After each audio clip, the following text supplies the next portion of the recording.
ঘৰ হোক বা দোকান হোক বা বহুমলীয়া অট্টালিকা হোক ইটাৰ প্ৰয়োজনীয়তা প্ৰতিটো নিৰ্মাণ ক্ষেত্ৰতে থাকে।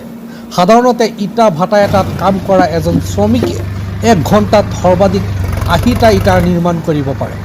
কিন্তু যদি 1 ঘণ্টাত 12,000 ইটা তৈয়াৰ হয় তেন্তে কি হ'ব? এইটো এটা সম্পূৰ্ণ স্বয়ংক্ৰিয় ভ্ৰাম্যমান ইটা নিৰ্মাণ যন্ত্ৰৰ জৰিয়তে সম্ভৱ। এই যন্ত্ৰটো হাৰিয়ানাৰ সতীশ কুমাৰ চিকাৰাই উদ্ভাৱন কৰিছে।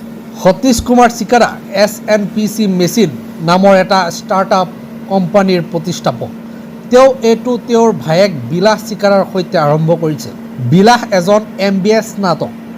SNPCয়ে এটা সম্পূৰ্ণ স্বয়ংক্ৰিয় মোবাইল ইটা নিৰ্মাণ যন্ত্ৰ উদ্ভাৱন কৰিছে যি চলমান প্ৰযুক্তিৰ ওপৰত আধাৰিত।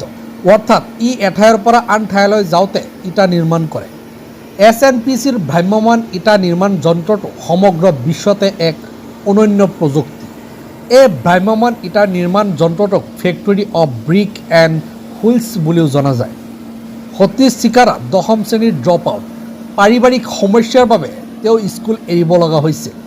সতীশ চিকাৰাই এসময়ত নিজৰ পৰিয়ালৰ ইটা ভাটা চলাইছিল, কিন্তু নিৰন্তৰ লোকচানৰ পিছত ব্যৱসায়টো বন্ধ কৰিব লগা হৈছিল। ইটা নিৰ্মাণৰ নিম্ন গতি আৰু শ্ৰমিকৰ উচ্চ ব্যয়ৰ বিকল্প হিচাপে সতীশে এটা স্বয়ংক্ৰিয় ইটাৰ নিৰ্মাণ যন্ত্ৰৰ কথা ভাবিছিল। ইটা সম্পূৰ্ণ স্বয়ংক্ৰিয় যন্ত্ৰ য'ত কেঁচা সামগ্ৰী মিহলি কৰাৰ পৰা আৰম্ভ কৰি ইটা বনোৱা আৰু শুকুৱাৰ বাবে মাটিত ইটা ৰখালৈকে সকলোবোৰ যাতে নিজে নিজে কৰিব পৰা হয়। ইটা সাজু হোৱাৰ পিছত ইয়াক শুকুৱাবলৈ হাতেৰে বেলেগকৈ থোৱাৰ কোনো প্ৰয়োজন নাই, কিয়নো সতীশে উদ্ভাৱন কৰা মেচিনটো ট্ৰাকৰ দৰে চলে আৰু ইটাবোৰ মাটিত শাৰী শাৰীকৈ থৈ যায়। এই ষ্টাৰ্টআপটোৱে ভাৰত চৰকাৰৰ পৰা 2020 চনত ৰাষ্ট্ৰীয় ষ্টাৰ্টআপ বঁটা লাভ কৰিছে। অনুগ্ৰহ কৰি ভিডিঅ'টো শ্বেয়াৰ কৰি দিব।